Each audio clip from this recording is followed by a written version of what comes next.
Bonjour à tous et bienvenue à cette nouvelle édition de la revue de la presse camerounaise que nous ouvrons avec le quotidien bleu d'Aman Mana, ça c'est le jour, qui nous fait savoir que Guibaï Gatama y ventre un coup à la FECAFOOT.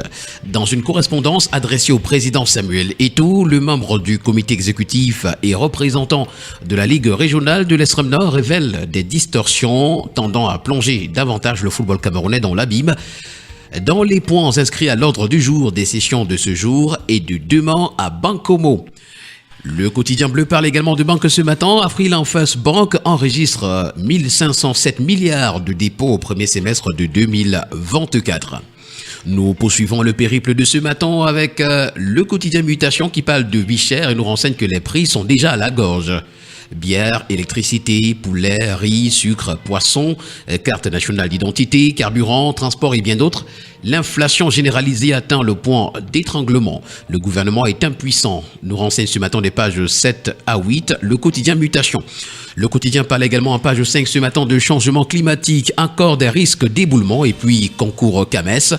Le Cameroun fait pâle figure. Avec le quotidien Vert Émergence, on parle de terrorisme, massacre de Boko Haram dans l'extrême nord, c'est à retrouver en page 5. Mauvais état des routes, l'ODS appelle à la démission des responsables en charge. Banque, c'est plus de 8 000 milliards de dépôts au premier trimestre. Ouest, éboulement, le gouverneur tire la sonnette d'alarme et puis à Ebolova, l'usine d'assemblage des tracteurs retrocédée. Nous continuons ce matin avec le tri hebdomadaire L'œil du Sahel de Guibaï Gatama qui nous amène dans la localité de Touro, c'est dans la partie septentrionale du Cameroun et nous présente 9 morts dans une attaque de Boko Haram à Ndamang. Nous poursuivons le périple de ce matin avec le tri hebdomadaire Le Soir qui revient sur le salon international de l'artisanat de Ouagadougou. Belle moisson du Cameroun, nous renseigne le journal. Également à lire dans les colonnes du tri hebdomadaire Le Soir ce matin, 3e édition du Festival international de la banane plantain, nouvel atout du Cameroun pour conquérir les marchés internationaux. Nous poursuivons ce matin avec le quotidien L'économie qui parle d'industrie portuaire et maritime. La main-d'œuvre qualifiée fait défaut. Pour certaines réalisations d'envergure, le Cameroun est obligé de faire recours à l'expertise extérieure. Au cours d'un forum organisé à l'Assemblée nationale, il a été suggéré d'adopter les parcours de formation aux exigences du marché de l'emploi. C'est d'ailleurs l'information à retrouver ce matin à la page 3. Également dans les colonnes du quotidien L'économie ce matin, regard la sensibilisation et l'éducation pour limiter les risques de catastrophes naturelles. Avec le quotidien à Capitaux Public, on parle de 22 ans de synergies africaines. Infatigable Chantal Biya est à retrouver ce matin à la grande une. Dans un message publié à l'occasion de l'anniversaire de l'ONG panafricaine qu'elle a fondée, la première dame du Cameroun et présidente fondatrice dit fière de la chaîne de solidarité agissante, créée et annonce la poursuite inlassable des actions engagées en 2022. C'est à retrouver ce matin des pages 9 à 11. Le quotidien L'Info à chaud traite pour nous ce matin de l'augmentation annoncée des indemnités des membres du comité exécutif de 50 000 francs CFA à 250 000 francs CFA par le nombre de jours d'une session du comité exécutif ou de l'Assemblée générale. Les délégués sont dans l'étau. Ce matin nous renseigne donc à la page 12 le quotidien L'Info à chaud qui s'intéresse également aux inscriptions sur les listes électorales. Top 10 des rejets par commune pour défaut d'empreinte digitale à retrouver ce matin à la page 8. Le tri hebdomadaire La Voix des jeunes qui parle de glissement de terrain nous fait savoir ce matin que l'Ouest est placé en alerte maximale.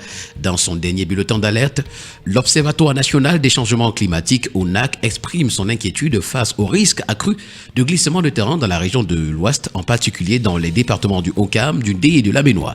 Ces localités font désormais l'objet d'une surveillance renforcée jusqu'au 20 novembre.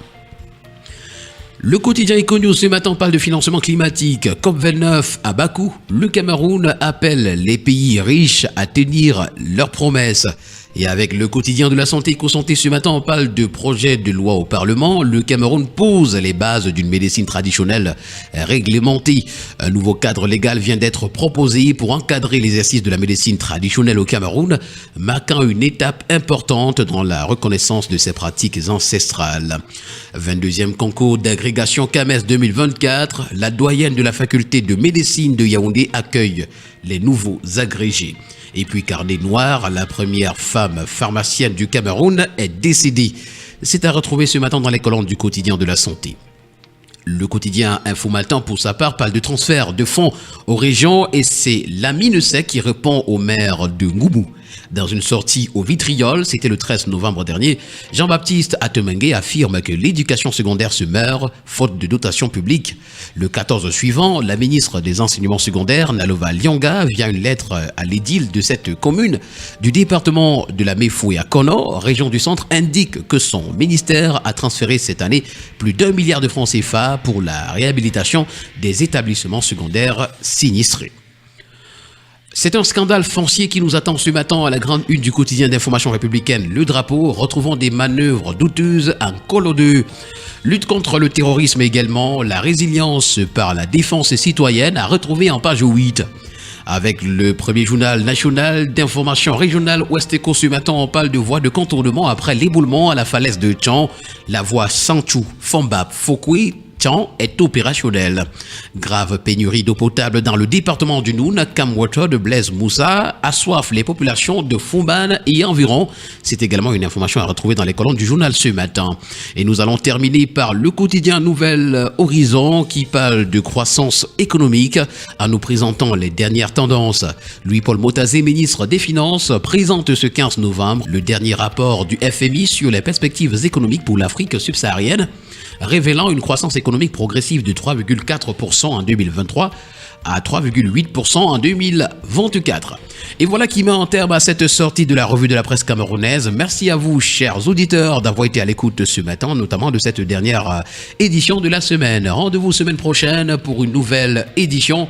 D'ici là, portez-vous bien. Agréable week-end à tous.